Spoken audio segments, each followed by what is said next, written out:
Hola a todos. Bienvenidos a un nuevo episodio del podcast Terror cerca de ti. Gracias a todos por la paciencia y esperar este nuevo episodio.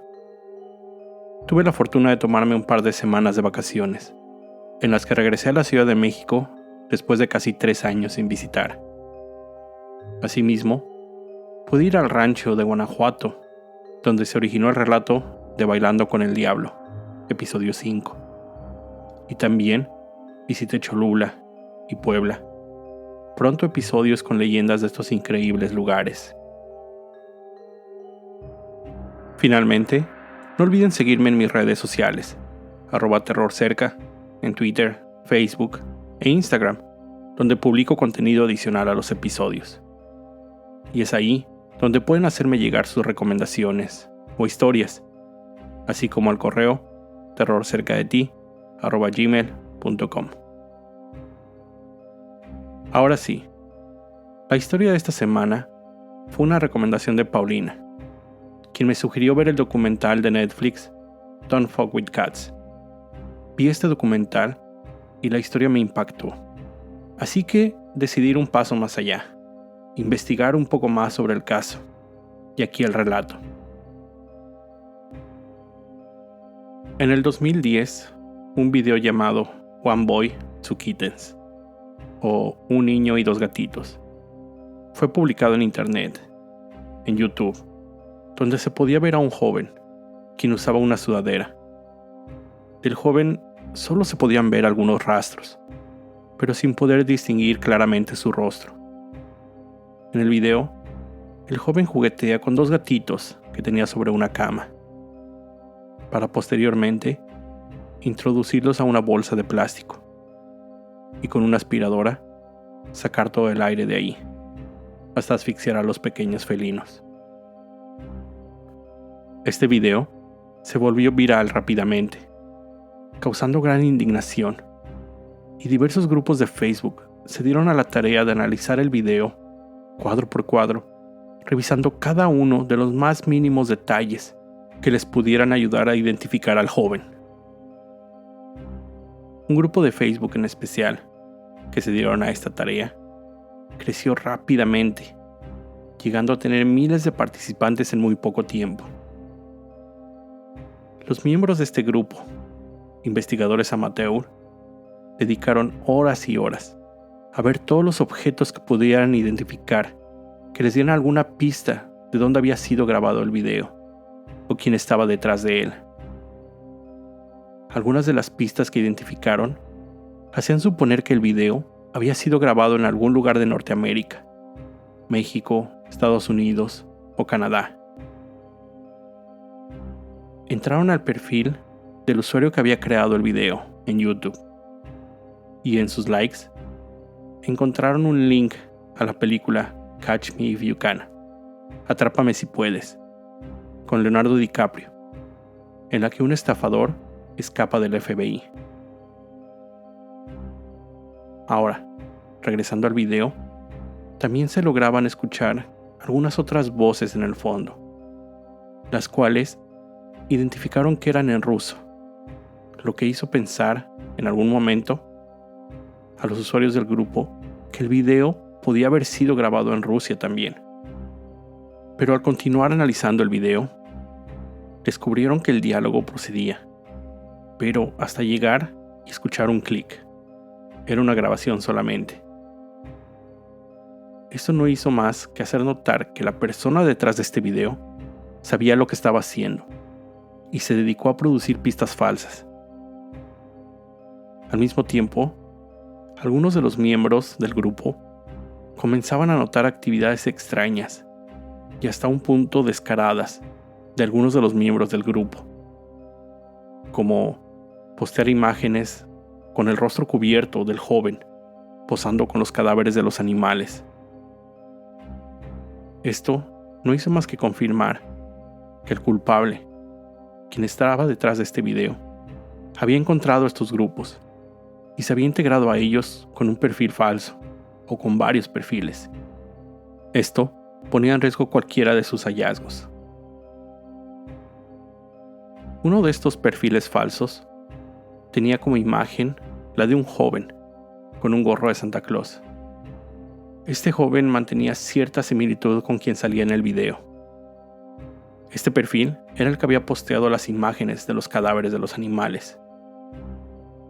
Alguien en el grupo le preguntó directamente si él había realizado el video y confesó que sí. Al buscar entre los contactos de este perfil, encontraron que muchos de estos estaban localizados en África, en Namibia, para ser más específicos. Una parte del grupo pensó que habían encontrado al culpable, al identificar a una persona en Namibia, cuyo nombre coincidía con el perfil falso de Facebook. Pero otros no pensaron que fuera así de fácil. Usaron la imagen de perfil e hicieron una búsqueda de imágenes, y encontraron que la misma, sin el gorro de Santa Claus, había sido usada como perfil en un sitio de internet de servicio de escorts masculinos. Pero, como la mayoría estaban convencidos de que el joven en Namibia era el culpable, esto inició una cacería de brujas en internet y redes sociales en contra de él. Recibió miles de amenazas de muerte. Fue tanta la presión que algunos días después, el joven se quitó la vida. Poco tiempo después, otro perfil falso posteó en el grupo. Dijo que la persona que estaban buscando se llamaba Luca Magnotta. Los miembros del grupo se volcaron a identificar quién era esa persona. Al realizar una búsqueda en internet, los resultados les sorprendieron. Luca era un joven, modelo aparentemente, con múltiples páginas de fans en internet, con información sobre él, fotos, videos, etc. Pero lo más sorprendente, se parecía mucho a la persona que aparecía en el video de los gatos. Al investigar más, descubrieron que aparentemente había sido amante de la cantante Madonna. Había audicionado para diversos reality shows de modelos, uno de ellos en Canadá. Sus fotografías mostraban un estilo de vida de jet setter, ya saben, paseando por todo el mundo, en aviones privados, yates, fiestas. Esta imagen distaba de lo que ellos pensaban podía ser un asesino de animales. Pero conforme continuaron la investigación sobre la vida del joven Luca, llegaron a la conclusión de que todos estos sitios, las cuentas falsas en redes sociales, los escándalos asociados a su vida, eran falsos y sobre todo con un objetivo simple: fama. Quería llamar la atención, lo necesitaba. Una vez que encontraron todas las páginas web con miles de fotografías de Luca, comenzaron a investigar y revisaron una por una hasta que encontraron una con la metadata asociada que les decía la ubicación en que la imagen había sido capturada. Esto los llevó a Toronto, Canadá, y hasta un domicilio exacto. Cuando uno de los miembros del grupo de Facebook contactó a las autoridades canadienses y les explicó los hechos que habían descubierto sobre el maltrato de animales, la policía obviamente le costó trabajo creer todo esto, pero finalmente los escucharon. Las autoridades llegaron a ese lugar. Alguien abrió la puerta.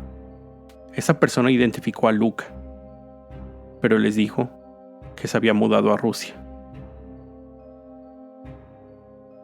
Algún tiempo después, ya en el 2011, cuando el interés por este joven comenzaba a disiparse, el grupo de Facebook, que había llegado a tener más de 16,000 miembros, se redujo a solo 8,000. Pero fue en esa época cuando otro video fue posteado.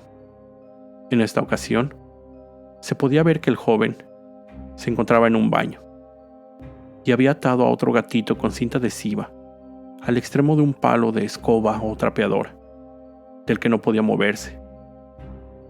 La tina se encontraba llena con agua, y poco a poco sumergió el gatito en el agua de la bañera, hasta ahogarlo.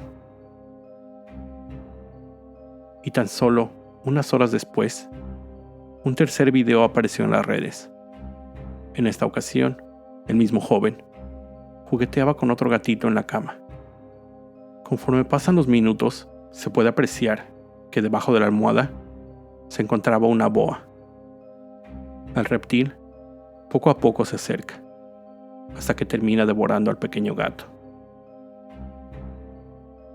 De nuevo, este video causó aún más revuelo entre los grupos protectores de animales, ofreciendo recompensas para quien pudiera dar información al culpable de estos terribles actos. Las discusiones en el grupo se centraban, en primer lugar, para localizar al culpable, pero en segundo, tratar de entender qué era lo que seguía. Una nota anónima enviada a un periódico en Canadá indicaba que él era el responsable de estos videos y que se había cansado de maltratar a animales y que ahora daría el siguiente paso: haría una película con humanos. Aquí hago un paréntesis en la historia. Para los que han escuchado capítulos anteriores donde he hablado de asesinos seriales, sabemos que uno de los primeros indicadores que muestran los asesinos es maltrato de animales, y que en algún momento de su vida existe un detonante, un acontecimiento que les hace dar el salto a decidir asesinar personas.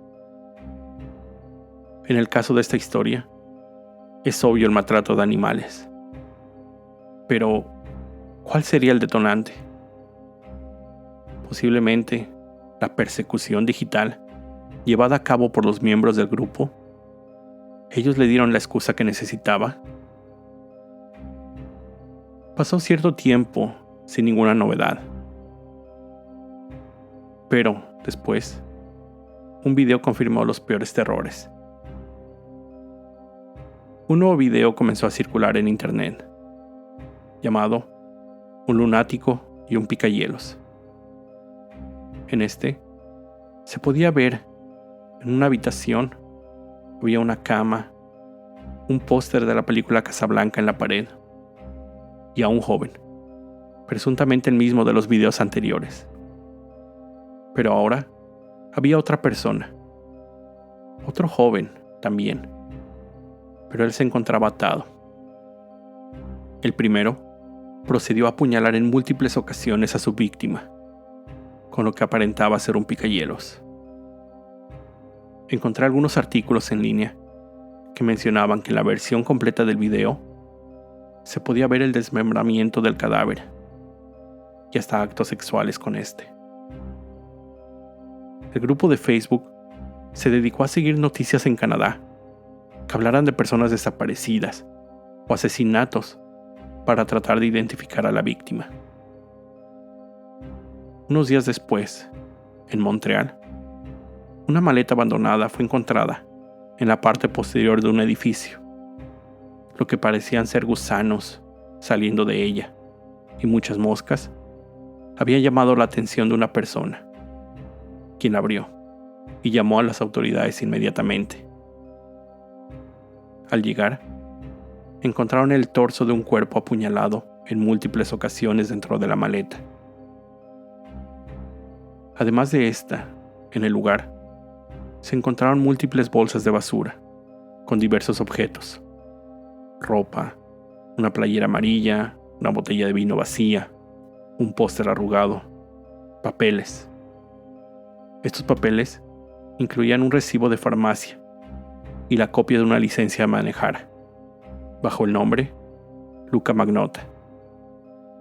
Las autoridades pensaron que Luca era la víctima de este crimen. Unos días después, un paquete fue enviado a las oficinas del Partido Conservador de Canadá. Al ser abierto, encontraron que contenía los 2 pies cercenados de una persona. Otro paquete fue enviado a otro partido. Contenía una mano. Otras partes del cuerpo fueron enviadas a diversas universidades en Vancouver. La investigación de la policía comenzó. El grupo de Facebook envió información a las autoridades con sus sospechas sobre Luca, pero estas fueron ignoradas en un principio. Los descubrimientos de los detectives los llevaron a identificar a la víctima, el joven de origen chino, Jun Lin, estudiante de 33 años de la Universidad Concordia en Montreal, Canadá, que había sido reportado como desaparecido solo unos días antes. Al rastrear sus pasos, descubrieron que se había reunido con Luca en un departamento registrado bajo su nombre. Las cámaras de seguridad lo habían identificado entrando al edificio juntos, pero nunca fue visto salir. Portaba una camiseta amarilla. Otras cámaras de seguridad mostraban al otro joven, usando la misma camiseta amarilla, llevando varias bolsas de basura hacia el sótano del edificio, después de las 2 de la mañana. Jun fue descrito por su familia como un joven inteligente, dedicado a sus estudios. Era el orgullo de su familia. Tenía planes de iniciar su propio negocio en Canadá al terminar sus estudios. Su familia emitió un emotivo comunicado, donde lo describían y daban a conocer sus sentimientos al perderlo. Los restos de Jun Lin fueron cremados y sus cenizas enterradas en un cementerio en Montreal. Las autoridades comenzaron una búsqueda nacional para encontrar a Luca. Los medios realizaron múltiples reportajes del que ellos llamaron Descuartizador de Montreal. Parecía que Luca había logrado lo que tanto esperaba: la atención de medios internacionales, centrándose en su historia, en su persona. La investigación pudo rastrear los pasos de Luca hasta el aeropuerto, abordar un vuelo hacia París. Las autoridades parisinas también pudieron ubicarlo en su llegada a Francia, subirse a un taxi e identificar el hotel donde había sido trasladado. Al llegar al hotel, fue confirmada una reservación bajo su nombre, pero la habitación nunca fue ocupada. Habían perdido el rastro de Luca. A un mes después del crimen, el operador de un café internet en Berlín, Alemania, había pasado su mañana como tantas otras, leyendo las noticias. Le llamó la atención el caso del sospechoso Luca Magnotta. Las horas pasaron, cuando un joven con las mismas características entró a su establecimiento, solicitando el uso de una de las computadoras. El responsable le asignó una en la que podía verlo fácilmente. Con la excusa de sacar la basura, se acercó nuevamente a donde estaba el joven y descubrió con gran sorpresa que él se encontraba en la página de la Interpol, revisando la lista de personas buscadas y específicamente viendo su propia información. Esto confirmó sus sospechas. Contactó a las autoridades alemanas y en cuestión de minutos, Luca Magnotta fue puesto bajo custodia, arrestado e iniciado su proceso de extradición a Canadá. Luca Magnotta, nacido como Eric Clinton Kirk Newman, el 24 de julio de 1982, en Ontario, Canadá. De acuerdo a su madre, desde pequeño, siempre fue un niño introvertido, que le encantaba ver películas. Dice que su sueño era convertirse en actor, algo que no pudo lograr. Así que se dedicó a lo que más se parecía: modelo. Su carrera como modelo no fue exitosa, por lo que comenzó a dedicarse al servicio de escort, para después hacerlo en la prostitución. Su madre guarda con gran recelo un llavero de la película Bajos Instintos, una de las favoritas de Luca, que él le había regalado. A su llegada a Canadá, los medios cubrieron todo el caso, desde su aterrizaje en el aeropuerto y todo el juicio. Su defensa argumentó que un antiguo cliente en su época de la prostitución se volvió un tipo de pareja abusiva. Ellos decían que fue él quien lo obligó a cometer todos esos actos, desde el maltrato animal hasta el asesinato. Luca decía que el nombre de esa persona era Manny López, pero las autoridades nunca pudieron comprobar esta teoría de la defensa, ni encontrar a esta persona.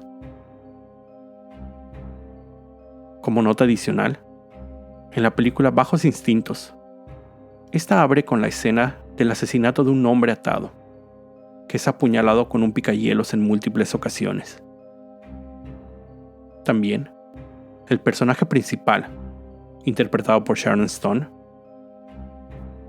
mantuvo una relación con una persona, Emmanuel Manny Vázquez.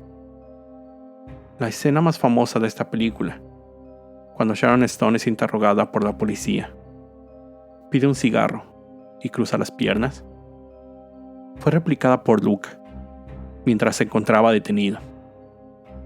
Cuando está con la policía, él pide un cigarro y cruza las piernas varias veces. Los especialistas llegaron a la conclusión de que todos los actos de Luca fueron una especie de cruel homenaje a esta cinta. Y aunque la defensa argumentaba que Luca sufría de esquizofrenia y desorden de personalidad, y que durante el crimen se encontraba en un estado psicótico y no sabía qué estaba haciendo, pero todo esto fue descartado. Por su parte, el fiscal argumentó que el crimen fue organizado y premeditado, y que Magnotta tenía que ser responsable de sus actos. Al finalizar el juicio, en 2014, Luca, de 29 años, se declaró inocente del crimen, pero el jurado lo declaró culpable de asesinato en primer grado y sentenciado a cadena perpetua, con posibilidad de salir bajo fianza en 25 años. Ahora, el documental de Netflix, muy bueno, por cierto, se enfoca específicamente en el punto de vista de algunas de las personas que formaban parte de estos grupos dedicados a encontrar al joven y los primeros videos de los gatos, pero sin enfatizar mucho en Luca como persona, y sobre todo tocan muy poco el tema de la víctima, June. Una muy acertada declaración, hecha por el líder del Partido Liberal canadiense, pedía a la gente no celebrar la notoriedad de Magnotta, sino al contrario, lamentar la pérdida y muerte de June, un joven con toda su vida por delante.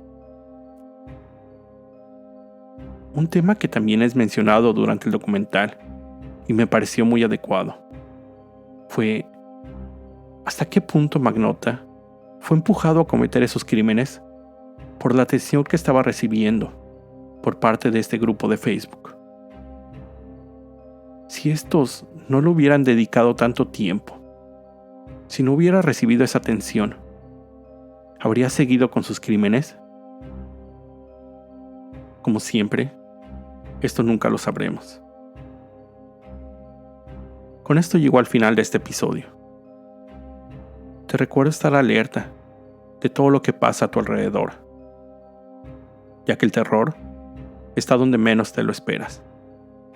El terror está cerca de ti. Cuando el miedo se convierte en terror, hay una historia que contar.